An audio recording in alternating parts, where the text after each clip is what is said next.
नमस्कार, मैं सिमरन और आप देख रहे हैं माय भारत। आज हम मध्य प्रदेश में विकास के मुद्दों और जिस्म फरोशी के गंदे धंधे में फंसे उन परिवारों की सच्ची दास्तान बताएंगे, जिसे सुन के यकीन मानिए सरकारें खुद शर्मिंदा हो जाएंगी। इस वारदात की सच्ची पड़ताल करने में सुबह से लगी हमारी टीम को अंधेरा हो गया, तब जाकर कहीं ये मालूम हुआ कि इनकी मजबूरी है ऐसे धंधों में फंसे रहना।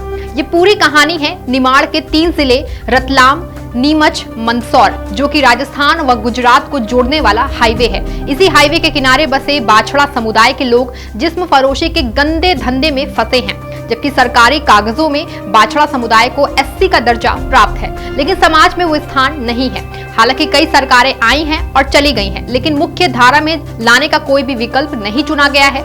इसका कारण यही है कि वो आज भी जिस्म फरोशी के गंदे धंधे में फंसे हुए हैं।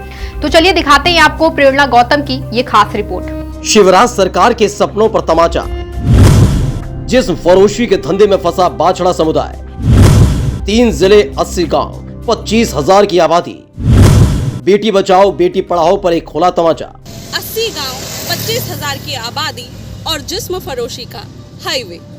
विकास के नाम पे सिर्फ विकास यात्राएं और हाईवे पे बसाए बाछड़ा समाज।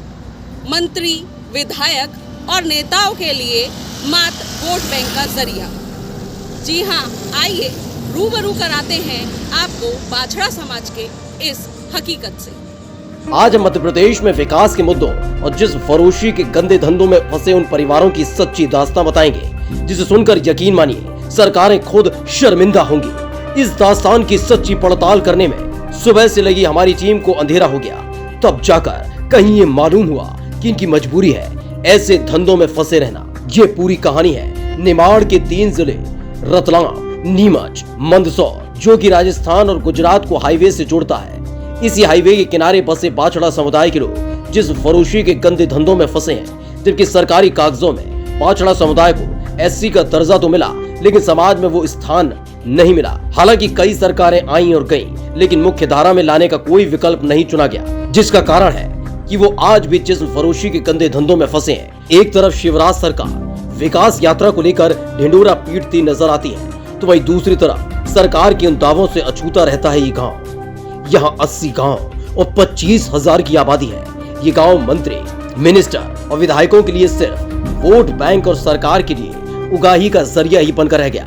मानो बाछड़ा समाज ने जैसे कोई बहुत बड़ा गुनाह किया है। आज इसी समाज को सभ्य समाज असभ्य समाज की नजरों से देखता है। बता दें, जबकि वर्तमान में बाछड़ा समाज में कई बच्चे पढ़ लिख कर ऊंचे पदों पर बैठे हैं, लेकिन वो भी अपने ही समाज से मुंह फेरे हुए हैं। चर्चा के दौरान कई अहम खुलासे भी इस समाज के लोगों ने किए।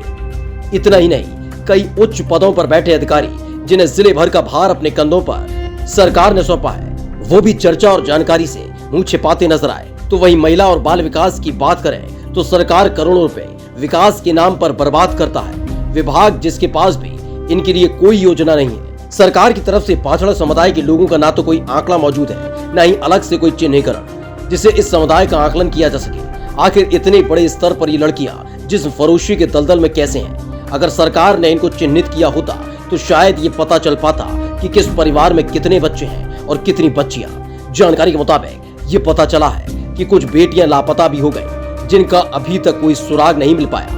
अगर सही मायने में बाछड़ा समाज के इतिहास और सरकार की कार्यशैली पर नजर दौड़ाई जाए तो बेरोजगारी के हालात और भूखे पेट की पीड़ा ने इन्हें ऐसे धंधों में झोंकने को मजबूर कर दिया। रीति रिवाज की आड़ में चला आ रहा सदियों से ये जिस्म फरोशी का घिनौना खेल, परंपराओं का एक ऐसा तमाचा जिसने सरकार की बेटी बचाओ बेटी पढ़ाओ के मुंह पर ऐसा तमाचा जड़ा कि पढ़ने की उम्र में मासूमों को बिस्तर पर फूल की तरह सजा रहना पड़ता है।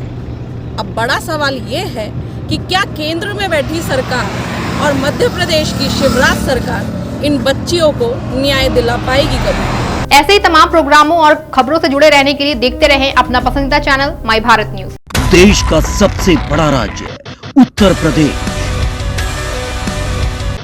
देश की राजनीति का सबसे बड़ा अखाड़ा, माय भारत बनेगा आम जनता की आवाज। अब होगी हर खबर की जमीनी पड़ताल। जुड़े रहिए सिर्फ माय भारत के साथ।